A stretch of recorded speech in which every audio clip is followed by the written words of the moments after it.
Dans cette deuxième partie de l'interview, Bernard de Montréal et Daniel Ménard discutent du burn-out. Ils constatent que la société pousse les individus à la consommation et à la performance, ce qui peut souvent mener au burn-out, notamment dans les couples. Ils se demandent s'il y a une dimension psychologique qui permettrait d'éviter le burn-out et comment le définir. Bernard de Montréal explique que le burn-out est le résultat d'un manque d'identité personnelle. Il prend l'exemple d'un individu travaillant dans une entreprise compétitive, soumis à des pressions professionnelles et familiales.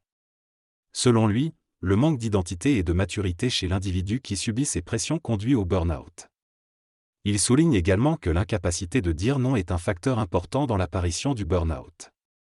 Daniel Ménard questionne l'idée selon laquelle les personnes en burn-out ont l'impression de travailler pour elles-mêmes. Bernard de Montréal répond que c'est une illusion, car en réalité, elles donnent trop d'elles-mêmes sans pouvoir dire non. Il insiste sur le fait que dire non est essentiel pour ne pas se brûler et pour vivre pleinement sa vie. Les deux interlocuteurs mettent en évidence le rôle des entreprises dans le burn-out, soulignant qu'elles n'ont pas d'âme et sont principalement motivées par le profit. Il conclut en affirmant que si l'individu n'est pas capable de dire non, il se retrouvera à être exploité par l'entreprise, ce qui peut mener à un épuisement encore plus important, notamment dans le contexte de la société actuelle. La vie continue, peu importe ce qui se passe. Nous avons la capacité d'accéder à notre conscience et d'établir une dynamique de conscience supérieure en disant non. Perdre un emploi, un conjoint ou des enfants ne signifie pas la fin de la vie, mais plutôt une partie de notre expérience et de notre inconscience. Si nous ne sommes pas capables de dire non lorsqu'un aspect parasite notre conscience, nous finirons par payer le prix de notre inconscience. Nous avons souvent peur de dire non et cela conduit à des situations d'épuisement ou de déprime. Les jeunes qui font face à un burn-out vivent généralement de la déprime due à des pressions sociales et à un manque de respect dans le système éducatif. La présence de drogue dans la société est également liée à notre incapacité à dire non dans le passé. Dans ce texte, l'auteur exprime son mécontentement envers les gouvernements qui ne prennent pas de décisions fermes et qui ne savent pas dire non aux abus. Il critique également le libéralisme, affirmant qu'il affaiblit la société en permettant ces abus. L'auteur donne l'exemple de Trudeau qui a pris une décision forte lors du mouvement du FLQ dans les années 70, mais déplore que de tels leaders sont souvent assassinés. Il souligne que les gouvernements doivent prendre des décisions pour gérer le patrimoine social, plutôt que de se soucier de leur popularité. L'auteur souligne également l'importance pour les parents d'élever des enfants conscients et sensibles, afin qu'ils puissent surmonter les difficultés de la vie. Il critique le système éducatif actuel qui ne fournit pas les outils nécessaires aux jeunes pour se construire une vie réussie, ce qui les conduit à l'épuisement et à la dépression. Dans cette interview, Bernard de Montréal parle du concept de burn-out comme étant le résultat de trop d'efforts sans prendre de pause. Il mentionne également les mères qui se dévouent sans relâche pour leur famille, ce qui peut les mener à l'épuisement. Il souligne que certaines personnes ne parviennent pas à dire non et à mettre des limites, ce qui peut conduire à un burn-out interne. Il exprime sa désapprobation envers ceux qui ne sont pas suffisamment attentifs à leur propre bien-être et ne cherchent pas à s'améliorer. Il affirme également ne pas vouloir inviter des personnes en difficulté financière à ses séminaires, car il estime qu'elles ne seraient pas en mesure de mettre en pratique ses idées. Il veut plutôt des personnes normales qui pourront appliquer ses enseignements dans leur vie quotidienne. Il exprime également sa méfiance envers les personnes qui semblent excentriques et évoque la possibilité de partager ses expériences avec elles. Dans cette discussion, Bernard de Montréal explique que lorsqu'on souffre, il faut prendre une décision pour résoudre la situation. Il donne des exemples tels que trouver un emploi si on a des problèmes financiers, ou mettre fin à une relation toxique si on souffre en amour. Il souligne l'importance de créer de l'ordre dans sa vie pour bénéficier pleinement de celle-ci. Cependant, il reconnaît que prendre des décisions n'est pas facile et nécessite souvent de grandes difficultés. Il explique également que la souffrance doit atteindre un certain niveau avant que l'on puisse réellement prendre une décision. Enfin, il partage son expérience personnelle en tant que maître de la décision et explique qu'il a maintenant la capacité de prendre des décisions rapidement lorsqu'il souffre. Dans cette discussion, Bernard de Montréal explique que prendre une décision ne devrait pas être basé sur l'espoir que les choses s'amélioreront, mais sur le fait que cela doit s'améliorer immédiatement. Il soutient que les décisions doivent être prises rapidement et sans hésitation, afin de maintenir l'équilibre et d'éviter de glisser vers une situation problématique. Il explique que les décisions doivent être prises à partir du mental et non basées sur des espoirs irréalistes, tels que l'espoir que quelqu'un arrête de boire ou qu'il finisse par nous aimer. Selon lui, un bon élément dans la vie d'une personne est celui qui lui permet de vivre au maximum, et non au minimum. Il souligne que la vie est une série de prises de décisions et que certaines personnes attendent trop longtemps pour les prendre, au lieu de les prendre immédiatement. Il partage également son expérience personnelle.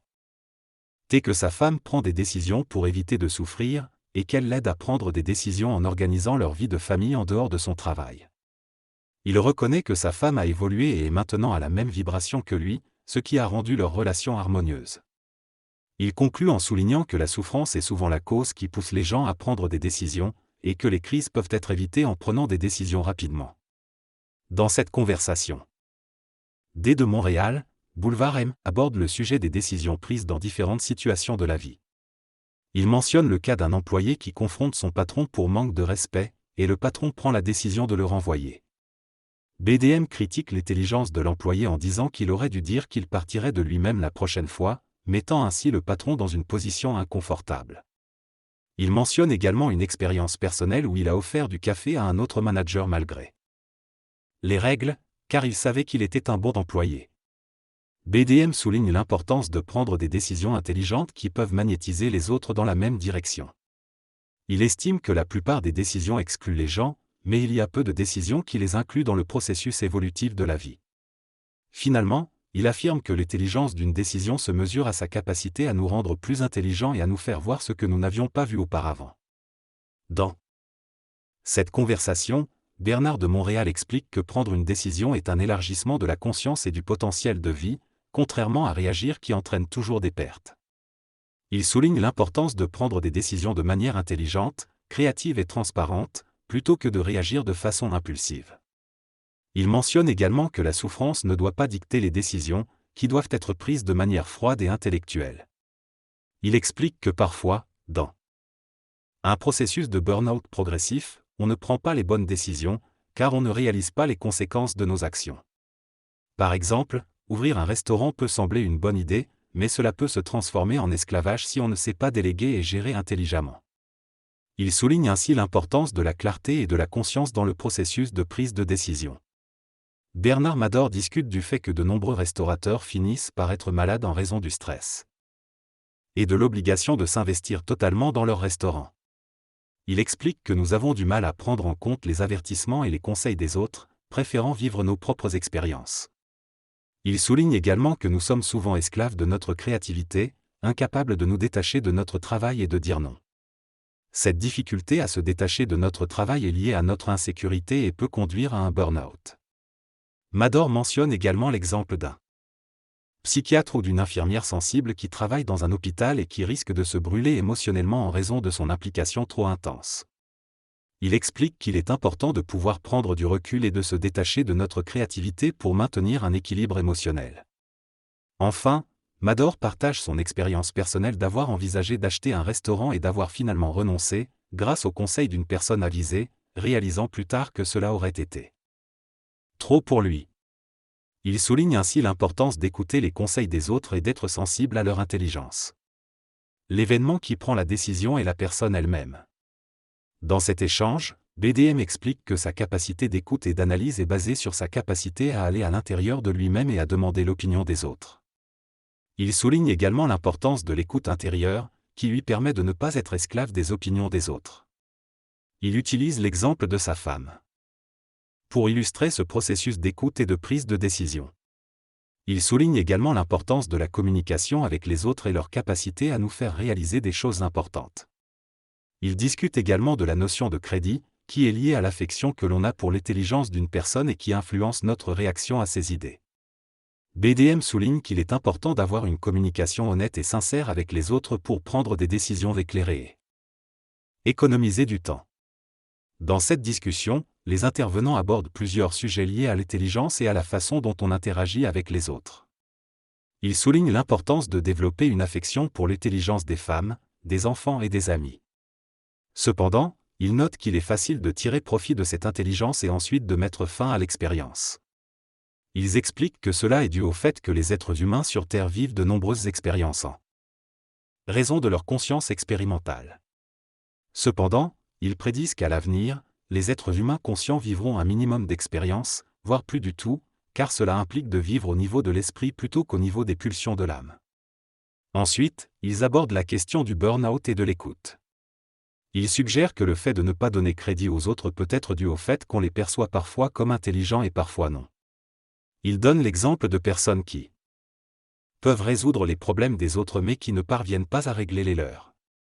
Ils expliquent que dans ces cas, on peut reconnaître la valeur professionnelle de ces personnes, mais il est difficile de leur accorder du crédit. Ils ajoutent qu'il est nécessaire d'accorder du crédit à ceux qui ont de l'ordre dans leur vie et qui sont en mesure de faire ce qu'ils disent. Finalement, ils mentionnent qu'il y a des personnes qui ont de l'ordre mais qui n'ont pas beaucoup d'expérience, ce qu'ils qualifient de désordre ordonné.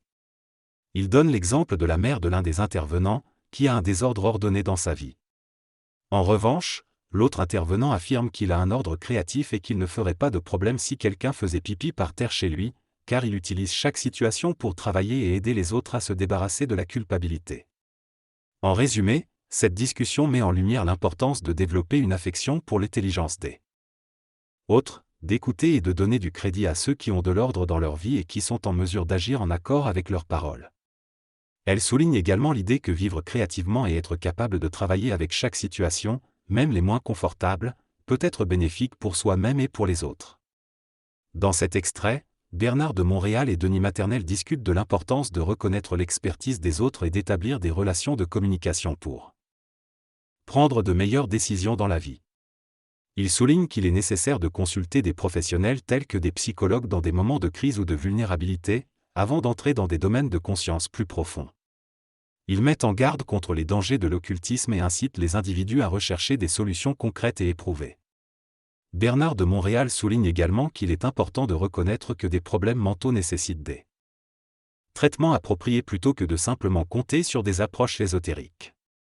Dans cette partie de la discussion, BDM explique que lorsqu'une personne souhaite récupérer d'un burn-out et éviter d'y retomber, elle peut commencer à développer une nouvelle écoute. Cela dépend de sa sensibilité intérieure et de son évolution spirituelle. Certaines personnes vont vouloir des réponses et peuvent se tourner vers des personnes ou des groupes pour les obtenir. BDM précise qu'il y a des étapes à suivre dans le développement de la conscience et qu'il est dangereux de vouloir les sauter. Il explique qu'un engagement trop fort de l'ego peut rendre le processus plus long voire traumatique pour celui-ci. Il encourage à vivre pleinement la vie quotidienne tout en observant et en avançant dans le développement de la conscience. Il souligne également qu'un être conscient n'est pas nécessairement un être spirituel, mais plutôt un être intelligent capable de comprendre et de s'immerger dans les différentes dimensions de l'expérience humaine. L'individu dont il est question dans la conversation est conscient de son alimentation et du fait qu'il ne mange généralement pas beaucoup. Cependant, il a récemment pris plaisir à manger copieusement pour changer son état d'esprit et sortir de sa routine habituelle, qui est très calme. Il affirme ne pas craindre d'être arnaqué dans la rue car il est conscient de son environnement. Il mentionne aussi avoir visité un musée et apprécié les belles choses de la vie. Selon lui, une personne consciente est plus normale qu'une personne inconsciente, mais la véritable caractéristique d'une personne consciente est de ne pas se prendre trop au sérieux. Il met en garde contre le danger de prendre les choses trop au sérieux, surtout lorsqu'il s'agit de sujets occultes et de la conscience supramentale. Il explique qu'il est important d'être équilibré et d'avoir une stabilité dans sa vie quotidienne pour éviter de pervertir sa conscience et de se laisser emporter par les forces astrales. Il comprend pourquoi les grandes institutions, telles que l'Église catholique, ont toujours découragé les pratiques divinatoires et autres sujets similaires, car ils sont considérés comme dangereux et liés au monde astral. Il fait également référence au fait que les gouvernements, y compris le gouvernement américain, évitent de parler du phénomène des ovnis car cela perturberait l'ordre établi. La conversation se termine abruptement.